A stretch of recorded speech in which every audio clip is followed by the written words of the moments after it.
Alors Rabbi Nathan il dit que maintenant on doit garder cette mémoire-là, que maintenant tout ce qu'on fait dans notre vie, c'est-à-dire des choses simples, elles permettent de se connecter. C'est-à-dire une fois qu'on a compris que ce monde-là, en fait, c'était un monde qui avait l'air horizontal, mais en fait, il y a une présence de verticale énorme.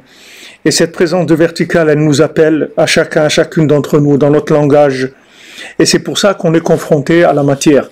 On est confronté à la matière parce que c'est un système éducatif et c'est un système de communication. C'est pour ça qu'on est confronté à la matière, que ce soit au monde du travail, que ce soit au monde familial, à l'habillement, à la nourriture, tout ce qui est maintenant la confrontation, si vous voulez, avec le monde matériel, c'est qu'en fait il y a un besoin de recherche du vertical qui se trouve dans l'horizontal.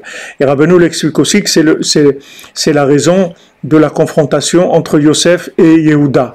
Entre Yosef et Yehuda, il y a une confrontation, c'est un moment difficile, parce que Yehuda, c'est la royauté de David Ameller, c'est la royauté d'Hachem dans le monde, et Yosef, c'est celui qui va aller chercher à connecter les gens les plus éloignés. Alors maintenant, quand ils se rencontrent, tous les deux, il y a une... Bien sûr que c'est normal d'avoir faim d'Eretz Israël, d'avoir faim de tout ce qui est bien, c'est normal. C'est normal, il ne faut pas vous inquiéter, au contraire. C'est ça d'être normal. C'est pas d'avoir faim de Miami, d'être normal. D'être normal, c'est d'avoir faim du Kotel, de Jérusalem, d'Eretz Israël. C'est ça qui est normal. Alors quand maintenant Yehuda il rencontre Yosef, en fait c'est la Torah de l'horizontale qui rencontre la Torah du vertical. Parce que Yosef, comme on a dit, c'est vertical. Yosef, c'est mossif, c'est-à-dire c'est le vav qui rajoute, quand on dit dans la Torah, V, ça veut dire et, on a rajouté quelque chose, c'est le vav. Alors comme elle a dit, Rachel, Yosifli, Hachem ben Acher, quand il est né Yosef, elle a dit qu'Hachem il m'ajoute un autre enfant. C'est-à-dire que le principe de Yosef, c'est le vav. Et quand on parle de vertical, c'est le vav. Ça commence avec un V. Ce V de vertical, c'est le vav. Donc Yosef, il représente le vertical. Et Yehuda, il représente la Torah de l'horizontale. La Torah de l'horizontale, le concret, voilà, maintenant, tu fais les mitzvot, tu fais la Torah, tu fais ça, tu fais ça, tu fais ça. Maintenant, si vous voulez la confrontation, c'est que Yosef, il lui explique que si maintenant, tu n'es pas arrivé à connecter les éléments les plus éloignés, alors ça veut dire que tu as un manque de vertical dans ton horizontal. C'est-à-dire que même si tu as une Torah, même si tu as de la Torah, Yehuda il avait de la Torah, Yehuda c'est la Torah, c'est la Torah, c'est le pouvoir de la Torah. Il lui dit si maintenant, ta Torah, tu n'es pas arrivé à rapprocher les gens les plus éloignés, même les 70 nations, si tu n'es pas arrivé à les rapprocher, ça veut dire que tu as un problème dans ton pouvoir et ton pouvoir il ne tiendra pas. Ton pouvoir il ne tiendra que quand tu seras arrivé à inclure tout le monde. Donc la discussion entre Yosef et Yehuda, c'est ça.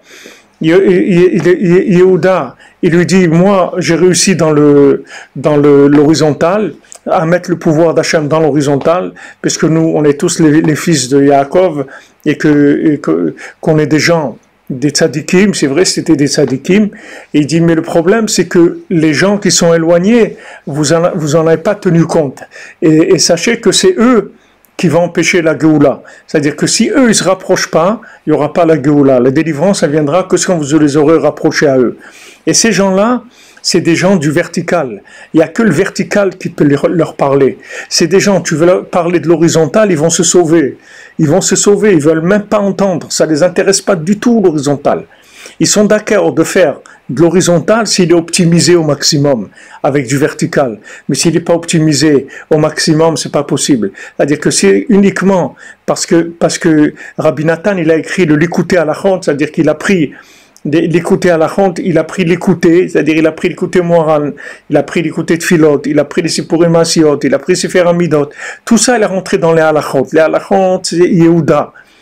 Et l'écouter, c'est Yosef.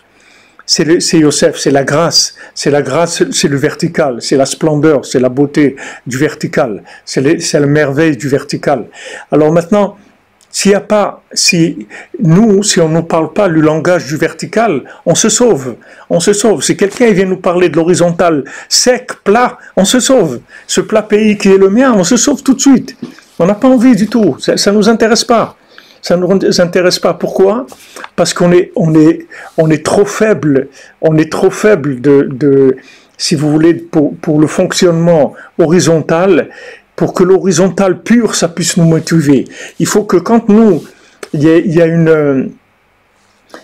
c'est-à-dire les proportions, c'est une assiette, si vous voulez, une assiette de verticale et une cuillère d'horizontale. Voilà, c'est tout ce qu'on peut. Nous, on peut pas faire que autre chose que ça. C'est-à-dire, on peut pas d'autres mesures, ça marche pas pour nous.